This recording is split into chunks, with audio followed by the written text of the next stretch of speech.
ہماری زندگی کا مقصد بعد اعوذ باللہ من الشیطان الرجیم قال تعالی وما خلقت الجن والانس الا لیعبدون، اور نہیں پیدا کیا جنات اور انسانوں کو کہ وہ صرف اور صرف میری عبادت کریں، یعنی اللہ تعالی کی۔ پیش خدمت ہے شرح کتاب التوحید لفضیلۃ الشیخ عبداللہ ناصر رحمانی حافظہ اللہ۔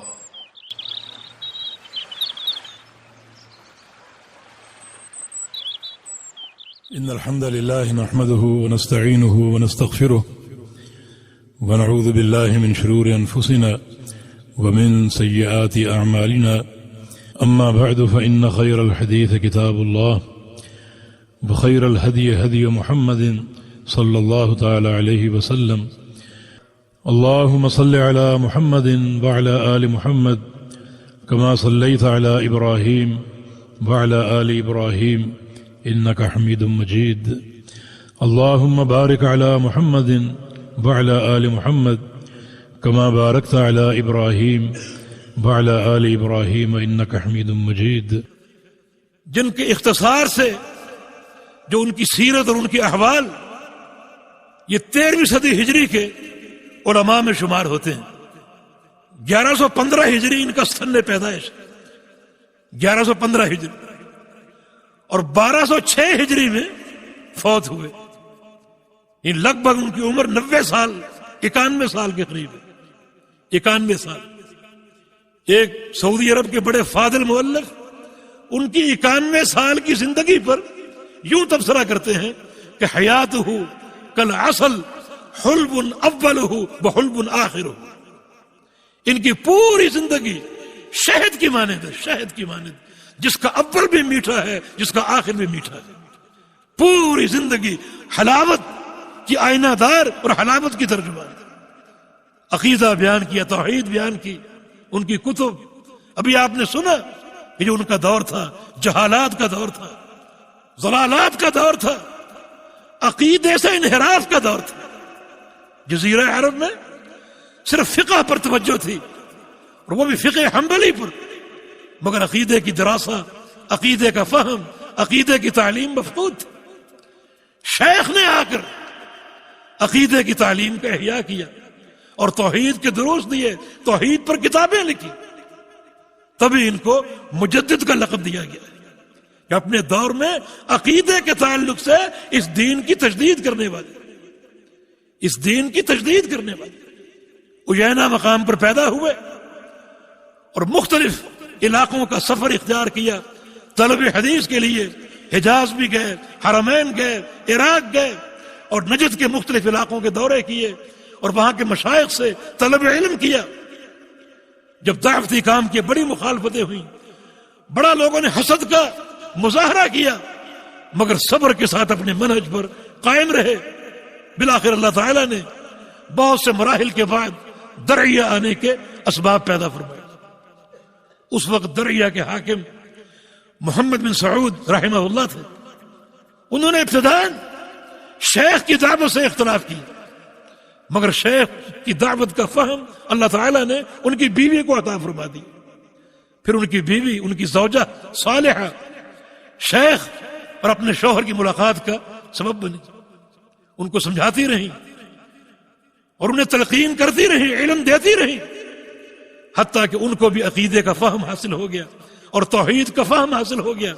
پھر کیا تھا، ایک طرف علم کا خزانہ تھا اور ایک طرف حکومت اور طاقت، دو چیزیں ساتھ مل گئی، اور ان دو چیزوں نے مل کر عرب کے اس جزیرہ میں اقامت توحید کا کام کیا۔ بیت اللہ تک میں 4 مصلے تھے اور جہالتوں کا عجیب دور تھا، اونچی قبریں بنانا، پکی قبریں بنانا، لوگ اس کے عادی تھے، اور شیخ نے اس کے خلاف علم جہاد بلند کیا۔ فضائل آپ سنتے رہتے ہیں۔ میں نے اس وقت آخر میں 3 چیزیں بتانی ہیں، 3 چیزوں کا ذکر کرنا ہے، اور وہ ہے شیخ کی زندگی پر، ان کی سیرت پر معاندین کے 3 اعتراض، 3 اشکال یا 3 شبہات جو لوگوں نے خام خواہ پیدا کیے، تاکہ آغاز کتاب میں اساسی طور پر ہم ان اہم مسائل کو سمجھ سکیں۔ جو شیخ کی کتابیں ہیں ان کا جواب کوئی نہیں دے سکا. جتنی بھی مؤلفات، مخالفین بہت ہیں، حاسدین بہت ہیں، مگر شیخ کی کتب کے ایک جملے کو غلط ثابت نہیں کر سکا، اس کا جواب نہیں دے سکا، اس کا رد نہیں کر سکا. مانا علمی میدان میں وہ لوگ صفر تھے. اعتراض کیا ہے کہ شیخ محمد نجد کے علاقے سے، اور نبی علیہ السلام نے فرمایا تھا کہ نجد سے شیطان کا سینگ طلوع ہوگا. وہ شیطان کا سینگ نعوذ باللہ شیخ محمد بن وہاب، نعوذ باللہ. یہ ایک اعتراض، ایک شبہ اس دعوت کو ناکام کرنے کے لیے. اور دوسرا یہ کہ شیخ کا جو علاقہ ہے یمامہ، اس علاقے سے ایک جھوٹا نبی پیدا ہوا تھا، مسیلمہ کذاب. جو علاقہ ایسے لوگوں کی پیداوار کا سبب بنے، ایسے لوگوں کو پناہ دے، اس علاقے میں کہاں خیر و برکت ہو سکتی. اور تیسرا یہ کہ نبی علیہ السلام کے دور میں ایک شخص جس نے اللہ کے پیغمبر سے کہا تھا کہ اے دل یا محمد، نعوذ باللہ، اے محمد صلی اللہ علیہ وسلم، آپ نے تقسیم میں عدل سے کام نہیں کیا، عدل کیجئے. ذوالخویصرہ اس کا نام، صحیح بخاری میں اس کی حدیث ہے. تو رسول اللہ صلی اللہ علیہ وسلم نے فرمایا تھا یخرج من ذئذ ھذا قوم یتلون کتاب اللہ لا یجاوز تراقیہم، کہ اس شخص کی اصل سے لوگ اس کا ترجمہ نسل کرتے ہیں، اس کی نسل سے ایک قوم پیدا ہوگی جو اللہ کی کتاب پڑھے گی، قرآن کی تلاوت کرے گی، مگر وہ قرآن ان کے حلق سے نیچے نہیں اترے گا، اوپر ہی رہے گا. یمرقون من الدین کما یمرق السهم من الرمیہ، اور وہ جماعت دین سے نکل جائے گی جیسے تیر کمان سے نکلتی. اور آگے اس حدیث میں یہ الفاظ بھی ہیں لیکن ادرکتہم لاقتلنہم قتل ثمود، اگر میں نے اس قوم کو پا لیا تو میں ان کو قوم سمود کی طرح قتل کر دوں گا، ایک بندہ نہیں چھوڑوں گا، قوم سمود کی طرح قتل کر دوں. تو کہتے ہیں کہ شیخ اسی کی نسل سے ہیں، نعوذ باللہ. اللہ کے پیغمبر اشارہ کر کے کہ اس کی نسل سے ایک شخص پیدا ہوگا، ایک قوم پیدا ہوگی. تو شیخ اور ان کی قوم اور ان کے اتباع اسی ذوالخویصرہ کی نسل سے ہیں. یہ شبہات ہیں جن کی کوئی اساس نہیں، بجائے اس کے کہ شیخ کی کتب کا، ان کے علم کا، ان کے عقیدے کا رد کرتے، ایک جملے کا رد نہیں کر سکتے، کسی میں طاقت ہی نہیں. اس قسم کے شبہات پیدا کر کے لوگوں کو اس دعوت سے دور کرنے کی سازش. ذوالخویصرہ کہ اس شخص کی نسل سے ایک قوم پیدا ہوگی جو دین سے نکل جائے گی. ذئذ کا معنی اصل بھی ہے اس کے قبیلے سے، یہ نہیں کہ بعد میں قوم پیدا ہوگی، کیونکہ پیغمبر علیہ السلام کی حدیث میں یہ الفاظ بھی ہیں کہ ان لہ اصحابا یقرؤون القرآن لا یجاوز تراقیہم، کہ اس شخص، یہ ذوالخویصرہ، اس شخص کے کچھ دوست، کچھ اصحاب اس کے ساتھ مل جائیں گے جو قرآن پڑھیں گے اور قرآن ان کے حلق سے تجاوز نہیں کرے گا. مانا وہ لوگ اسی دور میں تھے جو اس کے ساتھی بنے. اور یہ خوارج ہیں جن کا ذکر کتب حدیث میں وارد ہے، نسل نہیں کہ بعد میں اس کی نسل سے وہ قوم پیدا ہوگی. خوارج پیدا ہوئے اور صحابہ کرام نے ان کے خلاف عالم جہاد بلند کیا. تو نبی علیہ السلام نے ایک دوسری حدیث میں ذئذ کی جگہ اصحاب کا ذکر کیا کہ اس کے کچھ دوست، اس کے کچھ ساتھی، اس کے ہم نشین جو اس کی بات کو سنیں گے اور قبول کریں گے، وہ دین سے نکلیں گے اور اس طرح نکلیں گے جیسے تیر کمان سے نکلتے. اگر میں نے ان کو پا لیا تو قوم سمود کی طرح قتل کر دوں. تو یہ لوگ اسی دور کے، بعد میں آنے کا کوئی ذکر نہیں. اور ہمارے ایک سوال کا جواب دیجئے کہ ایک شخص جیسا بھی ہو، کیا اس کی نسل یا پشت سے، اگر یہ معنی مان بھی لے، نیک اور صالح انسان پیدا نہیں ہو سکتا؟ اکرمہ کون تھا؟ نبی علیہ السلام کا صحابی. اور اس کا باپ کون تھا؟ اس امت کا فرعون ابو جہل. تو ابو جہل کا بیٹا ہونے کے ناطے اس پر اعتراض کرو گے؟ یہ اللہ تعالیٰ کی شان ہے.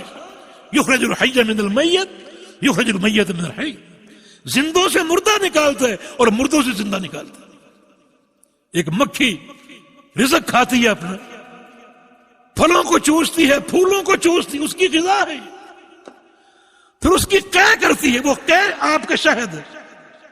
من بین فرث ودم لبنا خالصا سائغا للشاربین.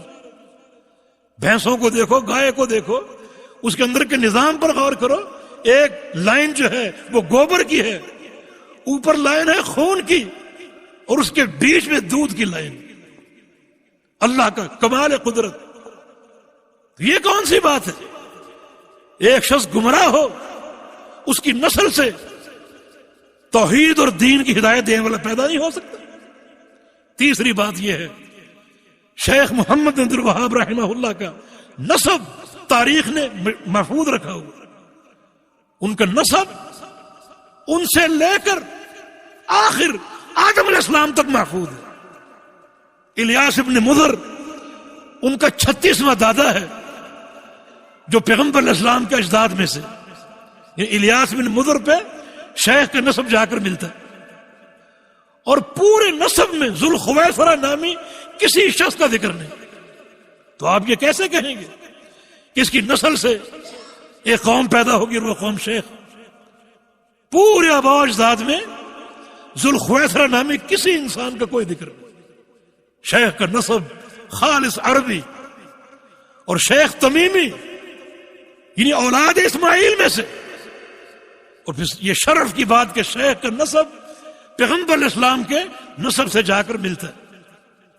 ذوالخویصرہ نامی کسی شخص کا نام نہیں. تمیمی ہونا شرف کی بات ہے. کہتے کہ ذوالخویصرہ تمیمی تھا لیکن گمراہ تھا، شرف ختم ہو گیا. لیکن ایک شخص اگر نیک ہو اور منہج مستقیم پر ہو تو اس کے لیے تمیمی ہونا شرف کی بات. صحیح بخاری میں حدیث ہے، ابو ہریرہ فرماتے ہیں احب تمیما لثلاث خصائل، مجھے قبیلہ تمیم سے محبت ہے ان کے 3 خصائل کی بنا پر. 3 خصائل کی بنا پر. ایک یہ کہ ایک بار پیغمبر علیہ السلام آئے مسجد میں، ایک طرف مال کا ڈھیر لگا ہوا، صدقے کا ڈھیر. پوچھا یہ مال کیا ہے، یہ کہاں سے آیا؟ صحابہ نے جواب دیا کہ رات کو بنو تمیم قبیلے کا صدقہ یہاں آیا، وہ ڈھیر ہے. بڑا خوش ہوئے، فرمایا کہ ہذہ صدقات قومی، یہ تو میری اپنی قوم کی صدقات ہیں. یعنی رسول اللہ صلی اللہ علیہ وسلم نے بنو تمیم کو اپنی قوم قرار دیا. ابو ہریرہ کہتے ہیں کہ میرے دل میں کچھ پرخاش تھی بنو تمیم کے بارے میں، مگر یہ فرمان سن کر مجھے اس قبیلے سے محبت ہو گئی. دوسری بات، ایک دفعہ پیغمبر صلی اللہ علیہ وسلم تشریف لائے، سیدہ عائشہ صدیقہ رضی اللہ عنہا ان کی ایک لونڈی دیکھی. فرمایا کہ یہ کون ہے؟ عرض کیا کہ فلاں. کس قبیلے سے؟ فرمایا کہ تمیم سے. فرمایا کہ اعتقیھا فانھا من ولد اسماعیل، اس لونڈی کو آزاد کر دو، یہ لونڈی اسماعیل علیہ السلام کی اولاد میں سے ہے. ابو ہریرہ فرماتے ہیں میں نے یہ فرمان سنا مجھے اور محبت ہوگی اس قبیلے سے. اور تیسری جو خوبی ہے، تیسری خصلت، ایک بار رسول اللہ صلی اللہ علیہ وسلم نے دجال کا ذکر کیا اور دجال کی خطورت واضح کی، سب سے بڑا فتنہ، اور فرمایا تمیم کی طرف اشارہ کر کے، قبیلہ بنو تمیم کی طرف اشارہ کر کے، ہم اشد امتی علی الدجال، میری امت کے جتنے بھی گروہ ہیں، جتنے بھی قبیلے ہیں، ان میں سے دجال پر سب سے بھاری اور سخت قبیلہ بنو تمیم ہے. ابو ہریرہ فرماتے ہیں میں نے یہ فرمان جب سنا تو اس قبیلے سے مجھے اور محبت ہوگی کہ دجال پر یہ سب سے سخت ہوں گے. دجال مجرم اعظم ہے، سب سے بڑا فتنہ ہے، اور جو قوم اس پر بھاری ہوگی، اس کے فتنے کی سرکوبی کرے گی، وہ قوم کتنی فضائل کی مستحق ہے، کتنی فضائل اور مناقب کی مستحق ہے. یہاں ایک اور نقطہ ہے، شیخ صالح الفوزان فرماتے ہیں اس حدیث سے یہ بات واضح ہوتی ہے کہ بنو تمیم وہ قوم ہے جو قیامت تک موجود رہے گی، کیونکہ نبی علیہ السلام کا فرمان ہے کہ یہ قوم دجال پر بھاری ہوگی. مانا کوئی زمانہ اس قوم سے خالی نہیں ہوگی، چلتی رہے گی، آج بھی موجود ہے، چلتی رہے گی حتیٰ کہ قرب قیامت دجال کا مقابلہ کرے گی. مانا ہمیشہ موجود رہیں گے. اور یہ میرا ذاتی تجربہ ہے. اس حدیث پر میں نے جب غور کیا تو مجھے تمیمی لوگوں سے ملنے کا شوق ہوا. جب بھی سعودی عرب اور خاص طور پر ایک زیارت میں میں قصداً ایسے مقامات پر گیا جہاں تمیمی لوگ موجود ہیں، جہاں تمیمی لوگ موجود ہیں.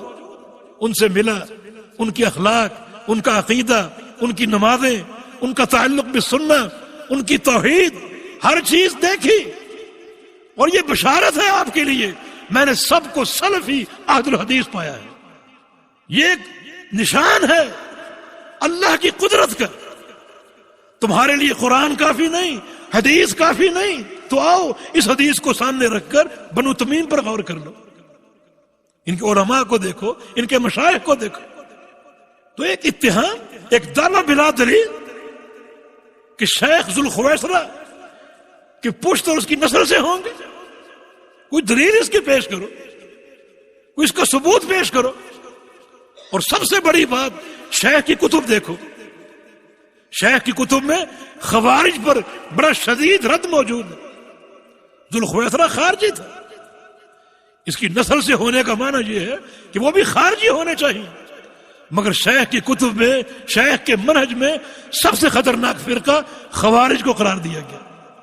بدعت تکفیر کو سب سے زیادہ خطرناک قرار دیا گیا. اللہ پاک مجھے اور آپ کو توحید کی اصلاح کی اور توحید کے صحیح فہم کی توفیق عطا فرما دے. ہمارے قلوب کو خالص توحید سے معطر اور منور فرما دے. ہمارے اعمال کو اللہ تعالی توحید کے رنگ سے منور فرما دے، اور ہم کو اپنے پیارے پیغمبر کی محبت اور آپ کی سنت کی اتباع کی توفیق عطا فرما دے. اقول قولی هذا واستغفر الله لي ولكم واخر دعوانا ان الحمد لله رب العالمين. قال تعالی وتعاونوا علی البر والتقوی، بھلائی اور تقوی کے کاموں میں معاون بنے. ہمارے واٹس ایپ کا نمبر 0097334124647. ہمارے فیس بک صفحہ کا عنوان URBUEDUCLIP. ہمارے یوٹیوب چینل کا عنوان URBUEDUCLIPS.